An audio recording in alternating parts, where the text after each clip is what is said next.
Salut, salut. Bonjour ou bonsoir à tous. Ça dépend de là où vous vous trouvez. Nous sommes tellement contents une fois de plus de vous revenir avec une nouvelle vidéo. Donc, je suis là avec mon cher époux. Bonjour. Bonjour à tout le Bonjour monde les là-bas. viewers.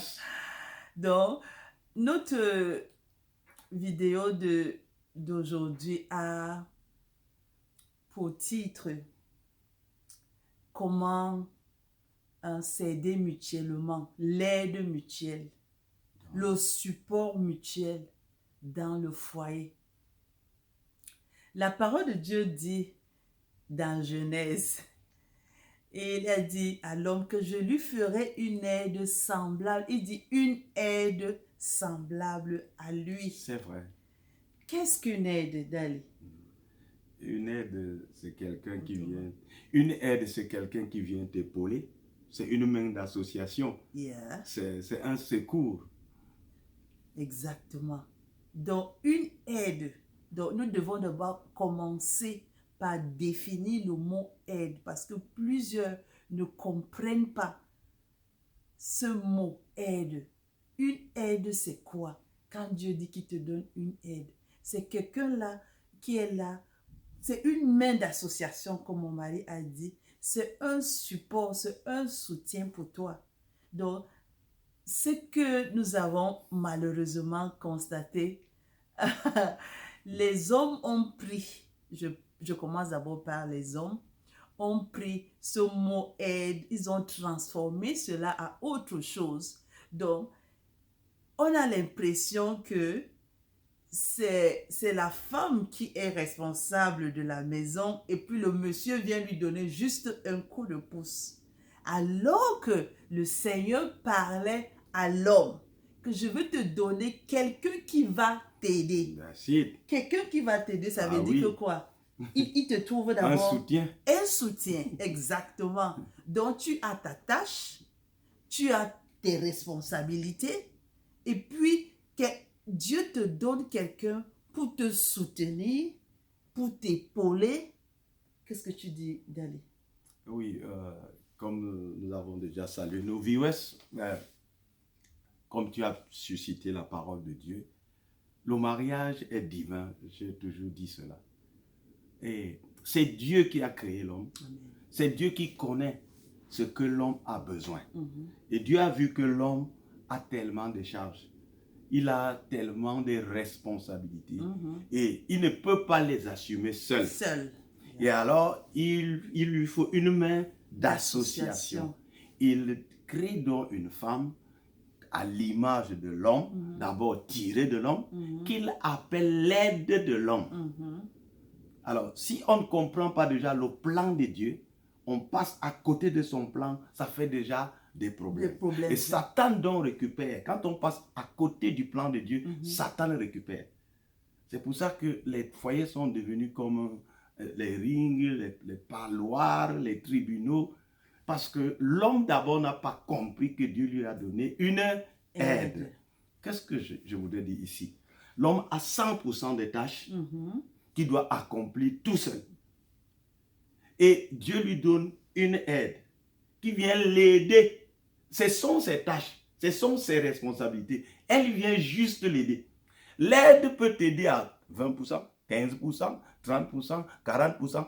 Ça dépend comment tu motives l'aide. Tu dois motiver l'aide. Ah oui.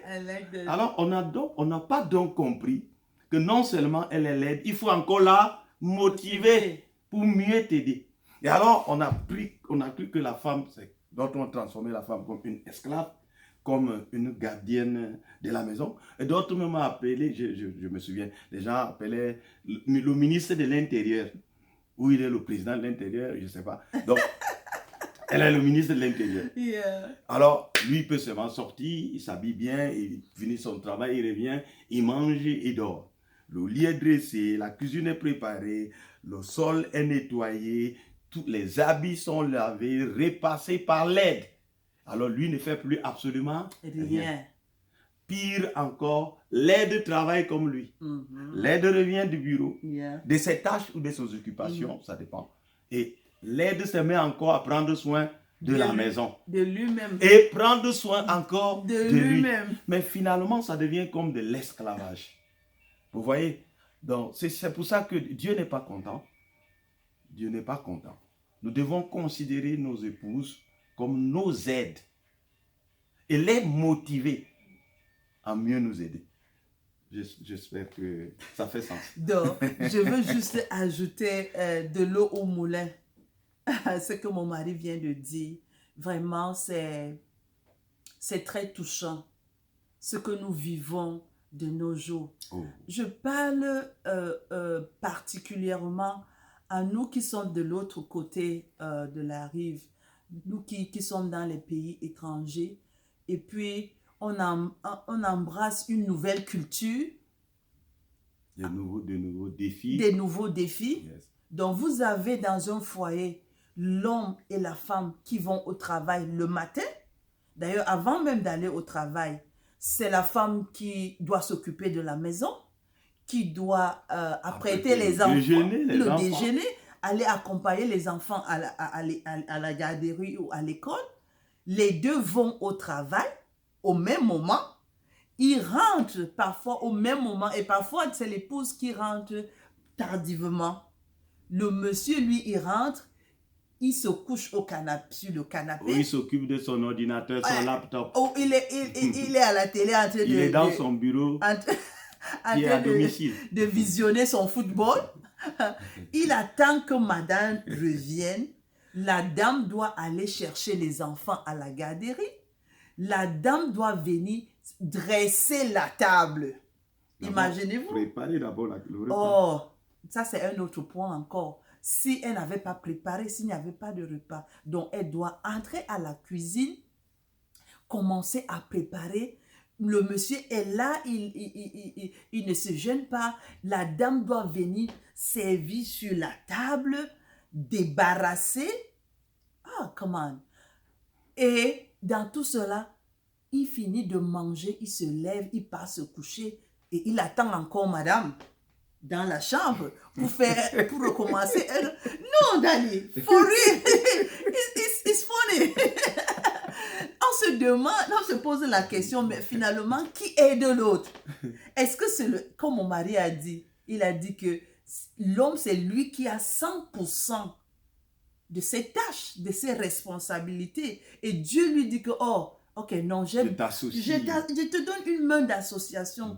Quelqu'un qui va t'aider, quelqu'un qui va te soutenir, qui va te supporter. Mais finalement, quand cette aide arrive, tu abandonnes complètement toute la responsabilité sur elle. C'est elle qui doit faire tout à la maison. Elle est le ministre de l'Intérieur. En dehors même de l'Intérieur, elle est même le ministre de l'Extérieur, des Affaires étrangères.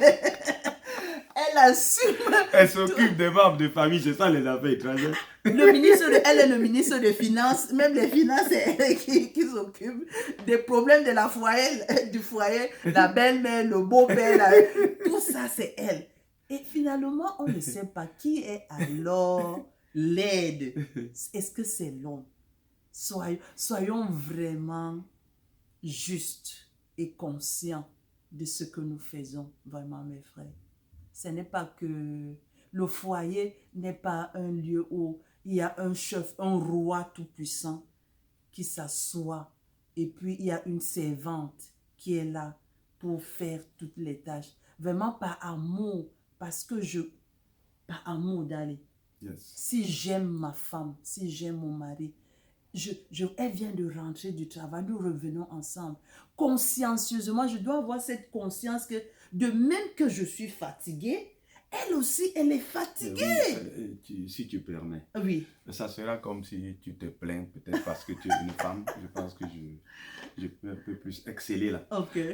Tu vois, si les gens ont visionné nos précédentes vidéos, j'ai même dit comment, lorsque madame arrive, monsieur ne peut pas seulement rester, il dit ah, tu es venu, il se lève, il l'accueille, prend son sac, oh bref, où elle a fait le shopping, et il l'amène avec elle. Exactly. Et ce que moi je peux dire, parce que ce n'est pas que nous sommes là pour parler, c'est qu'on ne pratique pas.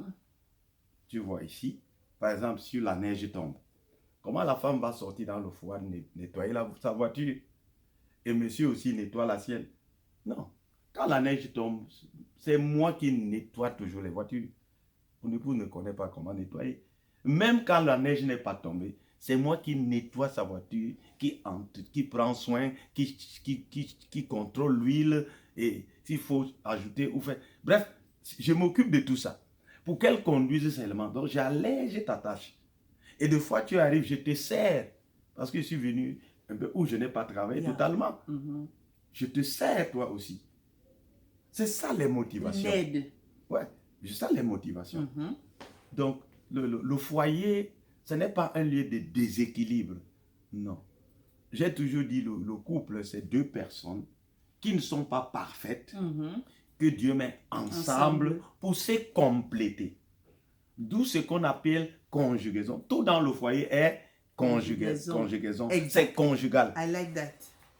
Je suis obligé de rentrer dans ce qu'on avait déjà dit.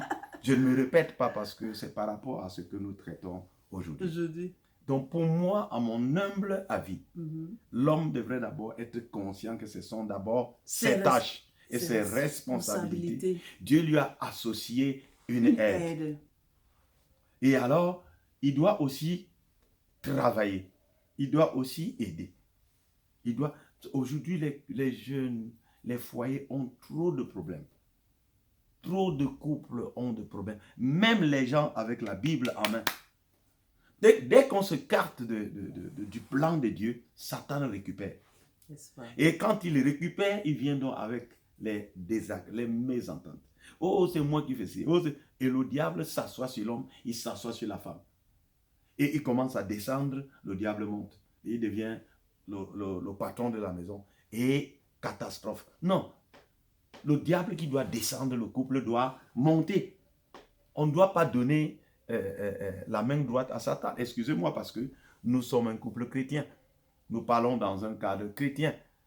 Donc la femme pour moi c'est une aide que Dieu m'a donné. Au contraire, je bénis l'Éternel.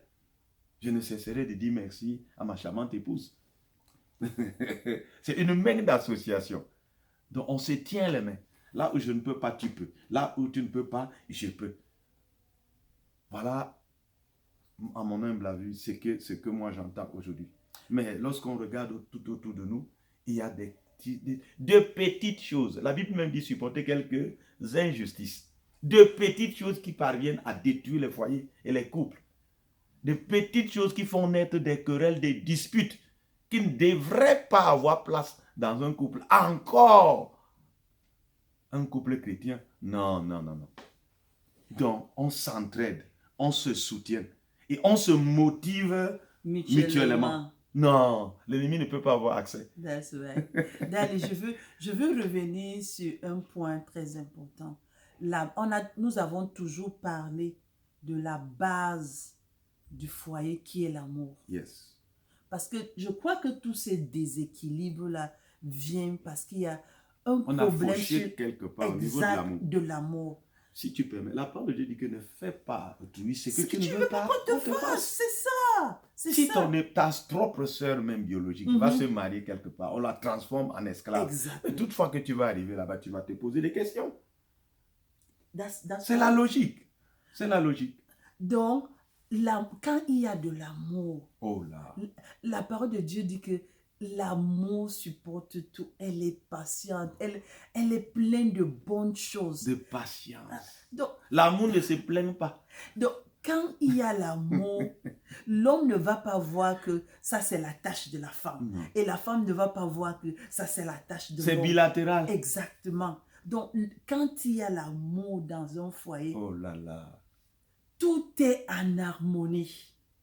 C'est vraiment la base de l'amour. Donc, quand il y a ce décalage-là, cherchez en profondeur vos états de cœur, l'état de votre cœur. Tu verras qu'il y a un déséquilibre de l'amour quelque part.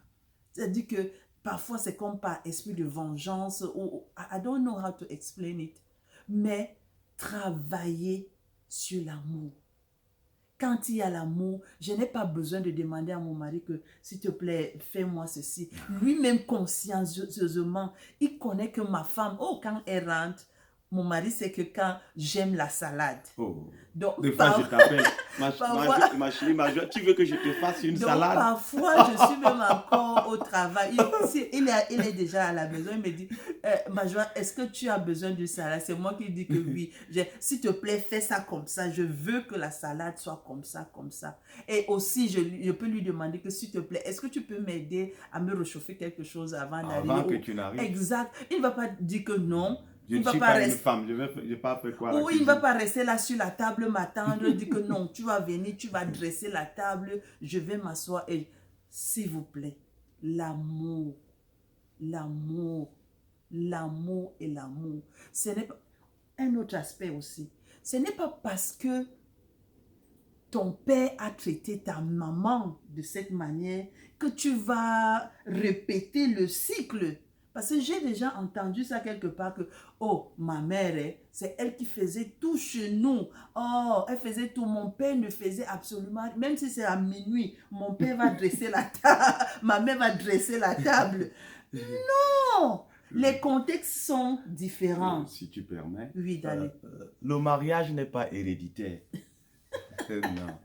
C'est pas l'héritage. On copie ce qui est bien. Les Et parents ce qui... comptent un mal avec soi. Exact. Et aujourd'hui, il y a le modernisme. Il y a beaucoup de choses qui se sont ajoutées dans le mariage. Exactly. Et les gens devraient prendre le mariage selon le plan de Dieu. Amen. Parce Amen. que c'est là, celui qui a donné le mariage a donné la feuille l'emploi de route. La feuille de route. That's right. Il a donné son GPS. Mm-hmm. Et si tu prends le GPS du mariage, tu mets de côté, tu conduis ton mariage, toi, attends-toi à des accidents catastrophiques. Même si tu as les 9 dons du Saint-Esprit, le diable s'en fout. Tant que tu as le GPS du mariage qui est en main, l'amour, la parole de Dieu, non, c'est difficile de faire même ne serait-ce qu'une erreur. Parce que c'est celui qui conduit en route, qui respecte le code de la route, c'est toujours un intrus qui vient le frôler. Parce que lui, il est focus, il est concentré. Mais celui qui quitte, il va dans une direction qu'il ne connaît pas, il met le GPS à côté. C'est à quelques 2 minutes qu'il voudrait négocier un virage. Et puis, l'accident. Donc, c'est la même chose. Donc, tant qu'on reste dans le plan de Dieu, non, c'est difficile. Même les tiraillements que les gens ont aujourd'hui, jusqu'à arriver au divorce, ça dit le pire, qui ne devrait même pas être nommé dans un couple. J'ai dit nommé, juste parce qu'on a pris le GPS de Dieu, qui est la Bible, et l'amour, on a mis de côté. On a pris l'intellect, on a pris ce qu'on a glané dans les universités, les connaissances humaines, on a mis devant. Non. Donc, nous devons vraiment, si nous voulons réussir dans notre foyer, si nous voulons avoir un bon foyer, un bon mariage, l'aide doit être mutuelle. L'aide doit être mutuelle. Même les hommes, si tu permets, même les hommes, dans le droit, en matière de mariage, on parle de l'aide mutuelle. On vous cite ça. Exactly. Mais qu'en est-il donc de chrétiens qui ont, en plus de la loi humaine, la loi suprême, la loi divine, exactly, qui dit déjà que la femme est honnête. Exactly. Donc, et qui dit aime ta femme comme Christ a aimé l'Église et s'est donné pour elle. Oh, j'aime le passage. C'est powerful. J'aime le passage là. C'est puissant. Donc, regardez le support que Christ donne à l'Église et comparez ce support à celui que vous donnez à votre épouse ou bien à celui que vous donnez à votre époux. Regardez le support mutuel. Est-ce que ce support est vraiment à la hauteur? Sinon, nous devons ajuster encore pour avoir des foyers paisibles. Le mariage est une très bonne chose. Parce que la parole de Dieu dit que tout ce que Dieu fait est bon. Très bon. Si Dieu a institué le mariage, c'est bon.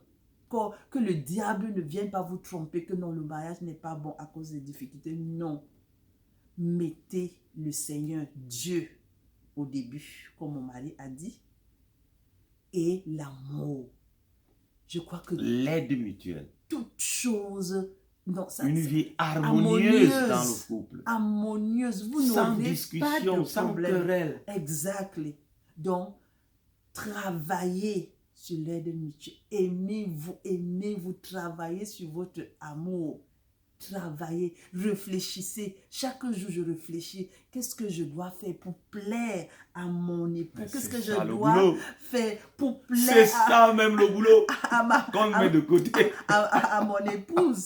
pour Donc, regarder les des erreurs, les petites fautes. choses, exactly. L'amour minimise toute faute, aussi grave qu'elle soit. L'amour minimise ça. Donc, ce que La charité couvre une multitude de péché. d'erreurs.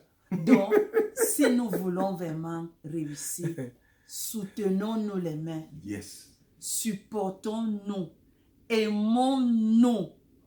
Vraiment, donnons-nous faites la main tout d'association. Par amour. Amour.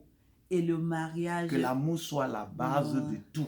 votre mariage sera un témoignage partout. On va vous...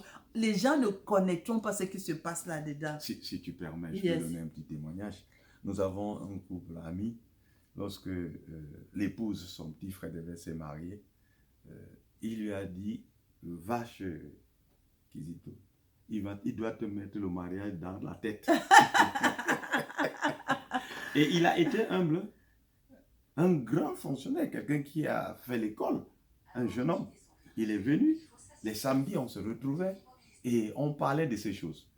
Et ils sont un couple merveilleux. Donc, vous voyez, vous aussi, vous pouvez être un modèle pour plusieurs. Oui, Pour plusieurs. Donc, il y a le travail à faire. Il faut le faire. Et avec l'aide du Seigneur, vous allez réussir. that's true. La dernière des choses que nous ne pouvons ne pas vous parler, c'est de Jésus. Nous avons toujours dit, Mon boss, nous avons toujours Jésus, dit mon boss. qu'un foyer sans Aïe, Jésus, aïe, aïe, aïe, aïe, non. aïe, aïe. Vous n'avez pas vraiment de chance d'aller très loin.